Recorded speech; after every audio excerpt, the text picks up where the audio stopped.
हूँ प्रिया वैश और वेलकम है आपका हमारे पेज वुमनिया वर्ल्ड पर। आज हम बात करेंगे फीमेल रिप्रोडक्शन सिस्टम के बारे में। साथ ही साथ बात करेंगे कैसे फीमेल रिप्रोडक्शन सिस्टम और हमारे पीरियड्स आपस में रिलेट करते हैं।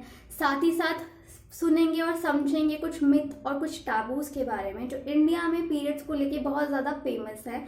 सच में लाइक ये टैबूज सच हैं या नहीं है, या ये किस तरीके के टैबूज हैं, क्यों इसे हम लोग सच मान लेते हैं या कैसे हम इसको खुद से रिलेट कर लेते हैं। साथ ही साथ हम बात करेंगे कि कैसे पीरियड्स आपकी फिजिकल हेल्थ को बहुत ज़्यादा इफ़ेक्ट करते हैं, आपकी मेंटल हेल्थ को बहुत ज़्यादा इफ़ेक्ट करते हैं। डिफरेंट चीज़ें कैसे पीरियड्स को इफ़ेक्ट करती हैं। सो प्लीज़ इस वीडियो को इन तक देखना। हम पहले सीखते हैं कि पीरियड्स होते क्यों हैं। तो जैसे मैंने कहा, फीमेल रिप्रोडक्शन सिस्टम से हमारे पीरियड्स रिलेट करते हैं।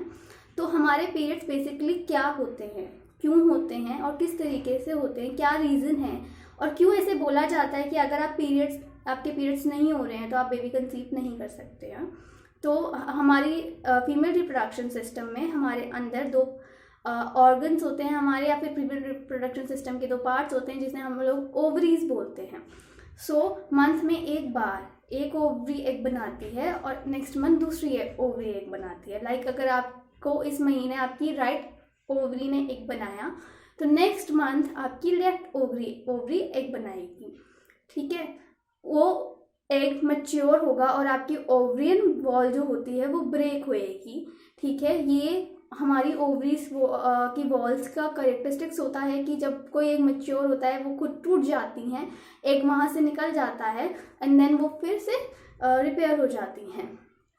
तो जैसे वो टूटती है वो मैच्योर एग निकल कर हमारी फिलोपियन ट्यूब में आता है।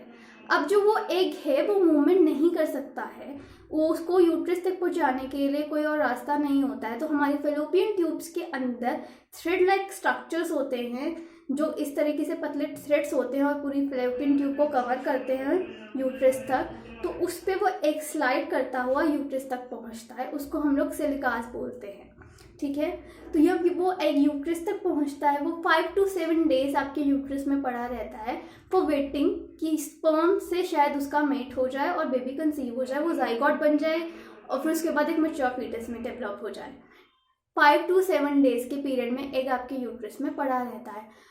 ठीक इसी तरीके से जैसे हमारी ओवरीज और फेलोपियन ट्यूब एग के लिए प्रिपेयर हैं, उसी तरीके से हमारा यूट्रस भी खुद को उस एग के लिए प्रिपेयर करता है।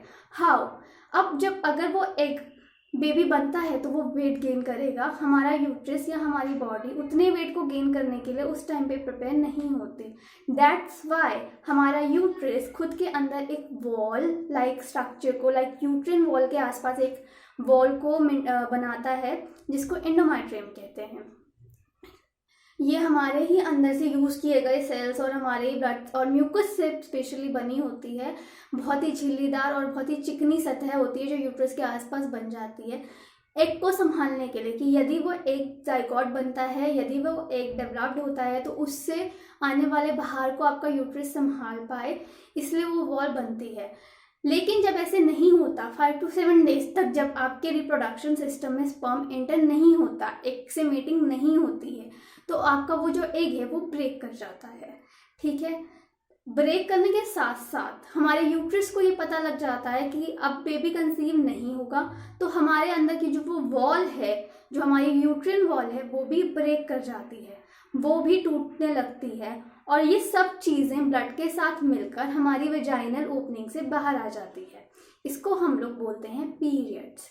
तो अगर लोग ये बोलते हैं कि हमारे शरीर का एक्स्ट्रा खून है, हमारे शरीर का गंदा खून है, इससे हमें कोई फर्क नहीं पड़ना चाहिए, तो ये गलत है। ये हमारी बॉडी में मौजूद खून से बनी हुई ही वॉल है, हमारी बॉडी में मौजूद खून से बना हुआ एग है जो ब्रेक करके बाहर निकल गया। अगर हम लोगों की डाइट अच्छी नहीं है, अगर हम लोगों की बॉडी हेल्दी नहीं है, तो ये चीज़ ऑब्वियसली हमारी फिजिकल हेल्थ को बहुत ज़्यादा इफेक्ट करती है। साथ ही साथ ये हमें बताता है कि अगर लोग ये बोल रहे हैं कि आपको 4 डेज ब्लीडिंग हो रही है तो कोई फ़र्क नहीं पड़ता, 5 डेज ब्लीडिंग हो रही है तो कोई फ़र्क नहीं पड़ता, ऐसा नहीं होता। जो एक हेल्दी मेंस्ट्रुएशन साइकिल की ब्लीडिंग है वो होती है 4 to 7 डेज की। 4 to 7 days, if I am saying 4 to 7 days तो वो 4 to 7 डेज ही है।